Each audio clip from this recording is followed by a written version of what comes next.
ব্রহ্মচারী অক্ষয় চৈতন্য খুব সুন্দর একটা স্মৃতি কথা বলেছিলেন। তিনি স্বামীজির পিছন পিছন ঘুরছেন, স্বামীজিকে খুব অনুরোধ করছেন দীক্ষা দেওয়ার জন্য। তো স্বামীজি কিছুতেই তাকে দীক্ষা দিচ্ছে না। তো 1 মাস ঘোরার পরে স্বামীজি বললেন ব্রহ্মচারী অক্ষয় চৈতন্যকে যে দেখ, তোকে যে দীক্ষা দেবে সে আমার থেকে অনেক বড়, তার কাছ থেকে তুই দীক্ষা পাবি, আমার কাছ থেকে তোর দীক্ষা হবে না, আমি তোকে দীক্ষা দিতে পারবো না।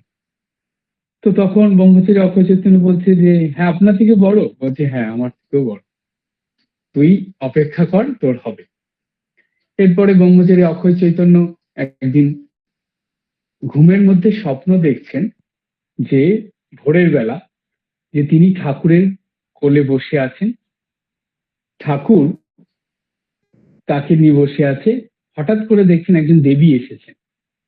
দেবী এসে ব্রহ্মচারী অক্ষয় চৈতন্যকে বলছে তুমি দীক্ষা দীক্ষা নেবে, তোমাকে আমি দীক্ষা দেব, তুমি আমি একটা মন্ত্র দিচ্ছি, এটা তুমি জপ করবে।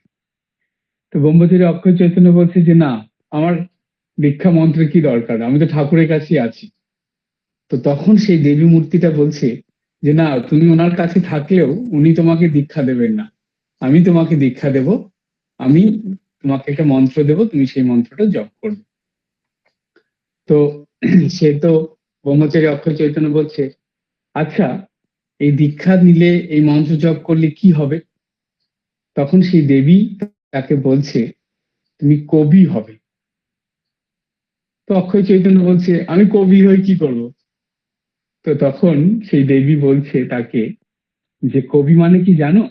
কবি মানে হলো জ্ঞানী, তুমি জ্ঞানী হবে, অনেক জ্ঞান লাভ করবে, তাই তোমাকে আমি একটা মন্ত্র দিচ্ছি, এটা তুমি জপ করবে। তো সেই দেবী তাকে একটা মন্ত্র দিয়ে দিল। তারপরে অক্ষয় চৈতন্য মহারাজের ঘুম ভেঙে গেল।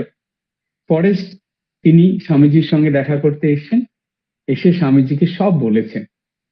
স্বামীজি শুনে হাসছেন, এসে বলছেন যে তুই ভোরের স্বপ্ন দেখেছিস তো, ওটা সত্যি, ভোরের দেব স্বপ্ন সত্যি হয়। তো অক্ষয় চৈতন্য বলছে যে তাহলে এই দেবীকে কি আমি দেখতে পাবো? এই যে মন্ত্রটা দিয়েছে এটা কি সত্যি?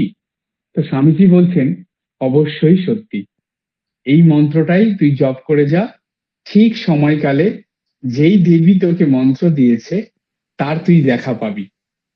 সে বগলার অবতার, কিন্তু এই কলিযুগে সরস্বতী হয়ে এসেছেন।